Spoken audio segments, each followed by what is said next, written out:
I'm here with Ryan Hamlin with PlaceFull, and thank you for having me in your office. Yeah. This is great. Great place. It is. It's an awesome space. We love it. Awesome. Well, tell me, what is PlaceFull?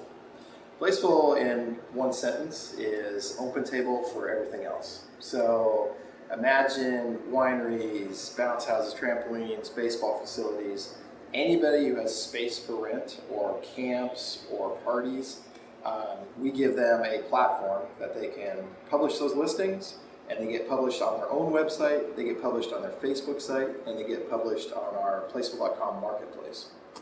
Okay, excellent. So it seems like you have potential customers who would go and check out these companies, and they may be interested in booking with them, or they may not, but you guys provide a point on their website or where the people are already coming where they can book a service through that. Yeah, exactly. I mean, what we found is that most of the merchants have a decent customer base that comes to their website, but when they're there, 9 times out of 10 it says, call us to book a camp or call us to book this space. And so we recognize that need of, hey, we have this marketplace with all these listings. Why don't we embed the listings on their own website too and on their Facebook page? So the way I view it is, if a customer knows about you, your winery, they find booking capabilities on your site. If they don't know about you, maybe they discover you on PlaceFull.com or Marketplace because they do a search on the wineries, and voila, 27 wineries in Woodinville show up. Sure, that makes sense. So it seems that a lot of smaller companies aren't necessarily that technical, right? So I would imagine in your sales process that there would be a little bit of education there. So I guess take me through the sales process and talk to me about the education that you might have to go through with the small companies. Yeah, no, that's a great point, because what we find is, the reverse of what happened in the travel industry and whatnot, where it was more of a website driven. This is really a consumer driven behavior, right? So you, the consumer, you're looking for whatever. I don't know how old your wife is. Your wife's 30th. I'm going to say 30th. Just perfect conservative. 30th birthday party. You want to have it at a winery, right? So they don't. You go out to, you find a cool website, a winery, and you look, and it's like, oh man, I would love to call. It's 9 o'clock at night. I got home from work, and now I got to wait and call tomorrow, and I may not get to it. So consumers are expecting that merchant to have the ability to book.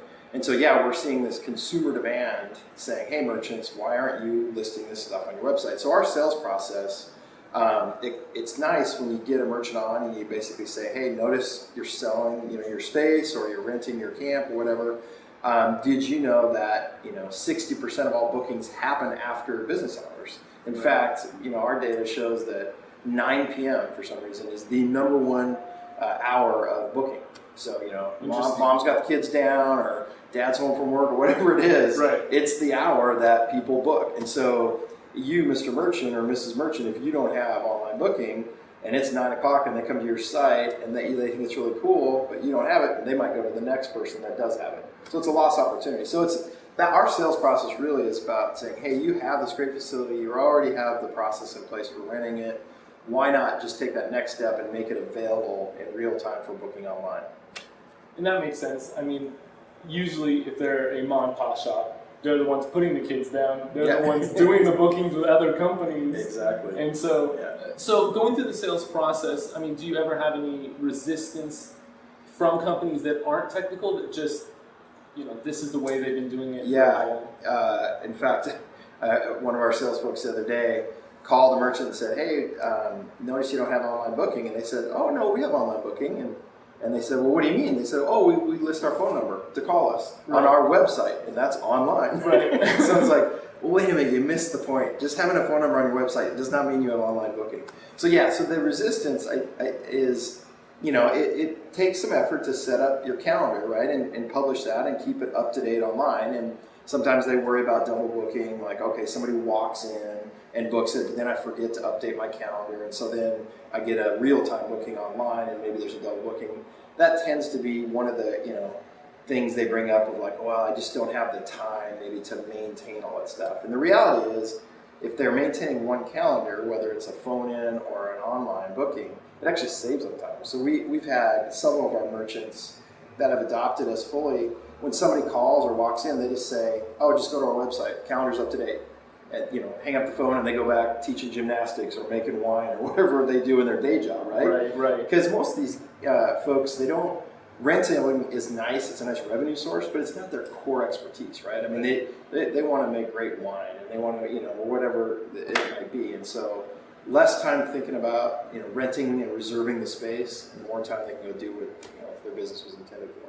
That makes sense. So I guess what I hear is, obviously with every sales cycle, you're trying to save them time, or save them money, more revenue, right, or save them time so that they can save money, right. And in your case, they don't necessarily have to have somebody maybe on the phone all the time to answer, and so there's a cost savings there, and they can get more revenue. So I guess do you have any tips for somebody who maybe is starting a company that would have more an educational sales process? And what would you tell that person if they're getting into a business? Yeah, I mean, one of the things that we use, and I guess it's kind of the trendy thing of late, but we put together a nice infographic that really just describes the online buying process and how consumers expect to purchase at night, and most transactions happen these hours of the day, and X% of e-commerce happens online today, and all those kind of, and then we use that as a tool. So if we get a hit, whether it's an inquiry that they come to us or we call on somebody, it's always the nice first handoff. Like, hey, by the way, it's great talking to you. Here's an infographic to kind of just explain a little bit more about what's happening online around the space. So that's been a good tool for us. It sounds like that. So just to cut you off, it sounds like you're educating before you're selling. Absolutely, that's the big part, right? And kind of we were talking about before. We have to spend a little upfront time educating the merchant on the importance, because the reality is this is going to happen, right? So the expectation, if we're sitting down 3 years from now, 95% of businesses will have online capabilities, right? That's what's happening. Consumers are demanding it. So, when we talk to our merchants, we say, hey, get ahead of the curve, right? Be a leader in this space instead of being a laggard and, having to catch up in a couple of years, right? So that's been a big part of it. And then the other advice, if somebody's coming in this, we spend a lot of time just up front. It's a classic. We spend a lot of time just with our merchants and went and sat down. Hey, what's your trouble? What's your pain points with booking this space? How often is it booked? And we spent just a lot of time talking to them before we actually just jumped in and started building software. Right. So a lot of customer development there. And so you feel like a lot of upfront. Right. And you feel like the pain.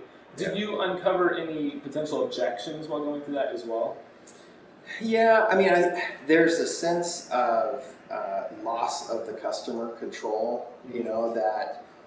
A merchant sometimes feels of like, okay, the customer's called me and I kind of own that merchant, and I don't really necessarily want all that customer information to go somewhere else. Like, I don't want to say, go book it on the PlaceFull or go book it somewhere else, because maybe they won't come back, right? So you have to get them over that hurdle of like, hey, actually by providing them a better booking experience, you're creating a more loyal customer versus a less, right? Because you're taking the hassle out of the booking process. Like, it's a hassle for the consumer to have to call you and have to give their credit card over the phone. They don't trust necessarily doing that either. So, that it's the education around making sure they understand, hey, at the end of the day, it's your customer. You're creating actually a more loyal experience. Sure. So I hear, obviously, get to know the customer first. Right? And then educate them before going into the sales process. Excellent. Well, that's some good advice, and I think that sales is such a big part of startups. So thank you for having me into the office. Thanks for hosting. This is great. Thank you. Get out there, know your customer, and That's right. educate them. Thanks.